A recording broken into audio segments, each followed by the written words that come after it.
The Genestealer Cult are a command point hungry army, as hungry as the Tyranids are. To steal a joke from Helsing Abridged, "We are here to liberate you." Oh good, the Tyranids are here! From your biomass. Oh no, the Tyranids are here. So we are an army that lives or dies on its command points. We have been in the last 2 editions, you know, for as long as command points have existed, and you need to plan it out. There is rarely going to be spare command points you can just chuck at whatever. We can get extra command points from our neophytes, but it is not guaranteed. I have to go into a battle assuming that I won't get any bonus command points, because I'll roll really badly, really consistently, or the neophytes will just spontaneously combust. Your models have had generations to plan this battle, so unless you find yourself suddenly in a 40k battle you weren't expecting, like someone in the street just accosts you and they have an army, and you are now in an episode of Yu-Gi-Oh! My Broodfather's army has no pathetic models. Otherwise, you should be prepared. I'll be using the 1000 point competitive list from my other video as a baseline, so you know an army and its basic tactics that I am using the command points on. Since I did that video, there's been a slight points change. The Genestealers went down a bit in points, so I threw in the Prowling Adjutant enhancement on the Nexus so that the 20 Neophytes could move and get away from combat, and I put Focus of Adoration on the Primus so that the Acolytes could get into combat. This is just an example list for this battle. The exact units in here don't particularly matter as long as you have the core of the Neophytes and the Acolytes. And I also very much suggest the Genestealers. But yeah, if you wanted, you could swap out the Patriarch, Prowling Adjutant, and Focus of Adoration for another Reductus Saboteur, and like a Clamorous if you wanted. But the army list doesn't matter. You're playing a Genestealer Cult army. I'm assuming there's Neophytes and Acolytes in your army list. If you haven't already seen that video, that is linked in the description, so you can add it to your watch later, or just open it in a new tab and watch it at the end of this video. I'm going to split this into 2 halves. It depends on whether you go first or you go second as to which stratagems you use and in what order. And how I spend the command points isn't just a matter of flipping the order the stratagems are used. So it isn't, I was using this in my turn and then I use this in your turn. It's not, oh yeah, I used that stratagem in your turn, then this stratagem in my turn. The actual stratagems used differ. Think of something like Rapid Ingress. If you go first, then you probably won't want to use it because you can't make units appear in your opponent's turn 1. But if you go second, then it becomes a very fine choice of stratagem. So, in this situation, you go first. It is turn 1 for the Genestealer Cult. We have 1 command point. I use that command point to reroll the advance roll or the charge roll of the Genestealers. The Genestealers often need to just tie up the enemy and as much of the enemy army as possible in that first turn. If we can keep them held in their deployment zone, then we stop them from scoring victory points. Victory points win the game. So even though you may think that the command point reroll is a waste on an advance roll, oh I got a 2, I'm sure the charge roll will be fine, I'll save the command point for that, you're better off rolling that advance roll and then hoping that the charge roll is going to be better. It is essentially 8-inch move plus 3d6. Yes, you get to reroll 2 dice when you reroll the charge roll, but if you can see right there and then that the advance roll is poor and it's going to be quite a stretch and unlikely charge of more than 8 inches, reroll that advance roll. Genestealers that are just move blocking are going to get shot and then charged, and they don't have fight first. You get fight first by charging. We need to make sure we make that charge. You may not even need to use the command point. It is a bit terrain dependent, but we have to be at least 9 inches away from the enemy deployment zone, and if they're a bit further back once they see that Genestealers exist, a decent charge roll may be required.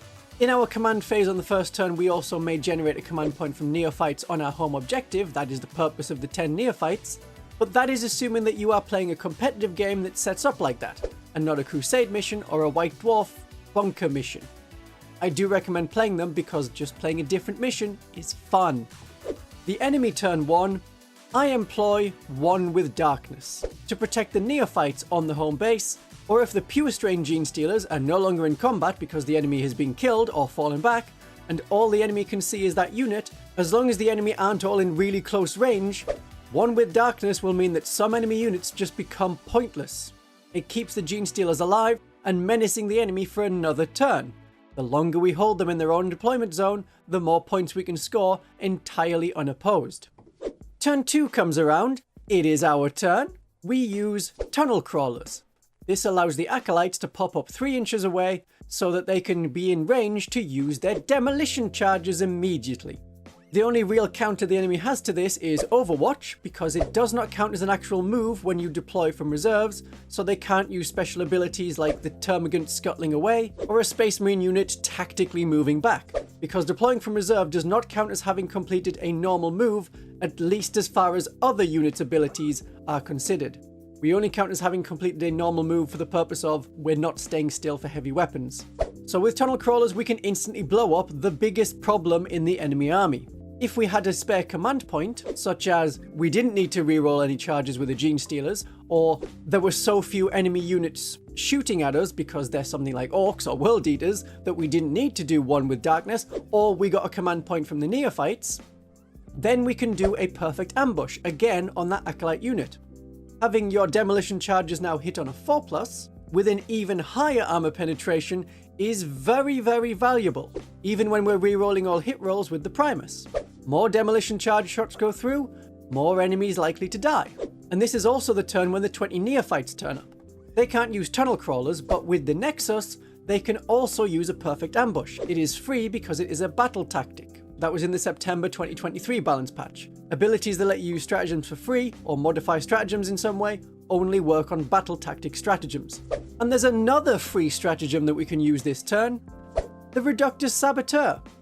She has grenades that she can use for free. Remember to use the grenades before you use any of her shooting weapons, so if she's within 6 inches, her much more likely to hit demolition charge can go, as well as the remote explosives. Remember, you can fire both. Neither of them are pistol weapons. So it gets to the enemy turn. We are now much closer to them, so being one with Darkness is less effective. They're only going to be getting -1 to hit, and usually we have the bodies to be able to soak up the number of shots. As long as the enemy is not going to wipe us out entirely, we have banners that mean we can regenerate. So the command point I get at the start of the enemy's turn 2, I use on Return to the Shadows, picking both the Acolyte squad and the Neophyte squad. As they're both battle line units, we can use it on 2 of them rather than just 1. If either of these units were totally safe and on an objective, something that we want to score, then I wouldn't use it on them. But often the Neophyte squad has either killed their target, or they were so ineffective that they're better off being somewhere else. So that's why they are the main priority for returning to the Shadows. The 10 Neophytes on the home objective, if we're not scoring that or we don't need to score that, they could also return to the Shadows in order to come back on in turn 3 and just complete secondary actions. We might draw table quarters, we might draw teleport homers. They can be available to complete those actions immediately. So I would only lift them up or put them down underground if it's a mission that does not require the home base to be held. That will depend on the mission you drew and also the mission rule. Turn 3. Our turn 3. So if those Neophytes had gone off the board with Return to the Shadows, now they come back and we can have another perfect ambush, once again free with the Nexus. The Nexus is a great investment so long as you get to use the free stratagems more than once from him. We usually won't need the tunnel crawlers because we've already spent the demo charges on the Acolytes and we don't get more just because we popped underground for a moment. But the benefit of tunnel crawlers with Neophytes means that if there's an enemy on objective and they've left part of it open, we can suddenly drop a load of bodies on that objective, and with our OC2, we can often claim the objective just by existing there. 1 command point for 1 objective claimed is worth it. The Acolytes will probably want to charge. Their claws are good. They're not Genestealer Claw good, but with a Primus and reroll wound rolls of 1 against enemies on an objective, they can claw their way through most things at 1000 points. If they couldn't claw through what the enemy is, then that target should have been hit by a demolition charge. Or if the enemy is all tough because they're Imperial Knights, for 2 command points, in which case we would need to find another one from somewhere, they can get +1 to wound. If the pure strain Genestealers are still fighting or have come back with Cult Ambush, they can also benefit from it because with this stratagem, you pick 2 units. Now, if we were playing a bigger game and had multiple demo charge Primus bombs, this is the time to instead be using tunnel crawlers once more on another Acolyte unit. And in your opponent's turn 3, I usually want to be one with the Darkness again to keep a unit on an objective safe. This is the point where we want to be claiming objectives for the rest of the game, so I don't really want to be returning to the Shadows once more if there's unclaimed objectives, especially at 1000 points. Not a lot of bodies have to cover the same number of objectives as we have at 2,000 points. Once we get past turn 3, it becomes much more hazy and devolves into what is needed at the time depending on the opponent. If your opponent is orcs or a combat army, the 2 command point strike becomes much more necessary to get through their toughness. If you're facing a shooting army like Imperial Guard Artillery or Tau, we can keep hiding in the shadows with our most valuable units that are on objectives. They are quite unlikely to want to charge us with bayonets. They may. Good luck to them though. This is halfway through. If this or any other of my videos are useful to you, in the description is a link to a site called Ko-fi. It's a bit like Patreon, but you don't need to promise to pay every month. You can add just one-off tip money to my digital tip jar. Oh look, it's a plug. Now after you've heard how I normally spend my command points when I go first, I would like you to comment if there are any other stratagems that are your go-to that I haven't mentioned yet. Do you rely on the grenade stratagem, for example? Do you never touch command point reroll, or are you always thinking, when am I going to use insane bravery just to be sure that my cultist will survive their leadership test, claim the objective, and then we can get models back with the banner? But we're not done. If you go second, it is a different set of stratagems in a different order because our priorities have now switched. We have to immediately be thinking defensively, and then offense can come a bit later. So in this example, you as the Genestealer Cult are going second. Turn 1, one with darkness. It counters indirect fire pretty well, and I'm hoping that your Genestealers were hidden out of line of sight when you deployed them. If you haven't already seen my video on mind game tactics, there may not be that many of our units on the board in the first place, especially at 1,000 points. As the enemy has moved closer, they're going to want to move closer to claim the objectives. Infiltrating units like Genestealers, or in larger games infiltrating aberrants, are not as likely to need the command point reroll to charge because it's a much shorter charge distance. So in my turn 1, I save that command point for a bigger strike on turn 2. Turn 2 is the important turn. But it starts with the enemy's turn 2, and we still don't have much on the board. Even if you're playing a bigger 2,000 point game, we can choose to have exceeded the maximum units in reserve using the Primus ability. So again, one with darkness. You may think I'm using this stratagem a lot, but even if we have +1 in the first 2 battle rounds to return through Cult Ambush, returning units is not a guarantee, so I don't risk it. I have to assume, much like the command points from the Neophytes, that I'm going to fail every single Cult Ambush roll. And I've had several games now where I haven't got a single unit back through Cult Ambush.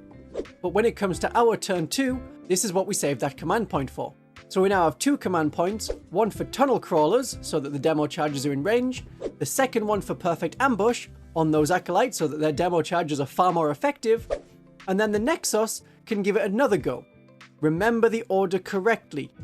The acolytes go first, then the Nexus and the Neophytes second. That is the wording on the Nexus special ability. You can use that stratagem even if it's already been used elsewhere. If you're using it for the first time on the Nexus, even though it doesn't cost a command point, you have used that stratagem so the acolytes cannot.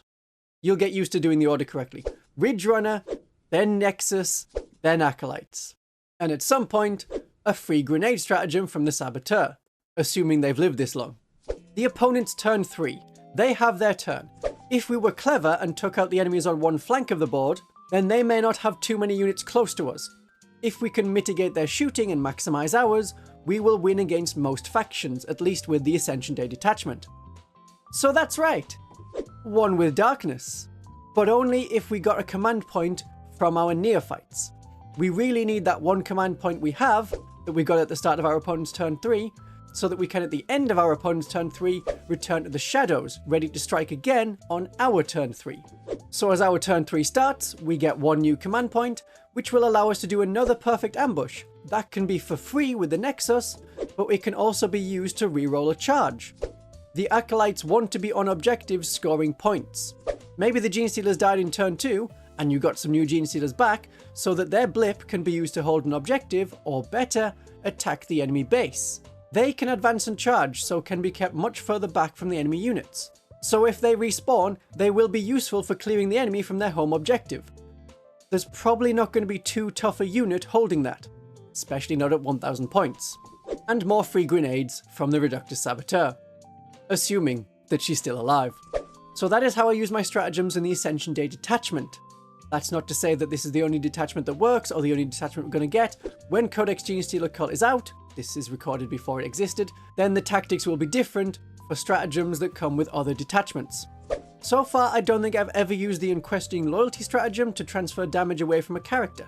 They rarely take precision hits, and if they do, as we've established, I often need the command points elsewhere, because there's a plan. The Ascension Day is a very good detachment, and I'm doubtful that anything in the Codex will top it. I'll still be trying them for fun, of course. Unless the Ascension Day detachment somehow gets worse. The Dark Angel's Unforgiven task force got worse as one of its amazing stratagems to reduce damage by 1 now only reduces a wound roll by 1, and it costs 2 command points instead of the 1 command point. So now you will want to know more about playing Genestealer Cult like this, how this list was made up, the thought processes and the tactics for it, as well as how to make your own with the units you have and the parts that you want that will work at that size game. Or since you have just bought the Genestealer Cult Combat Patrol, have a look at what the new Genestealer Cult Combat Patrol should include. My darlings and viewers.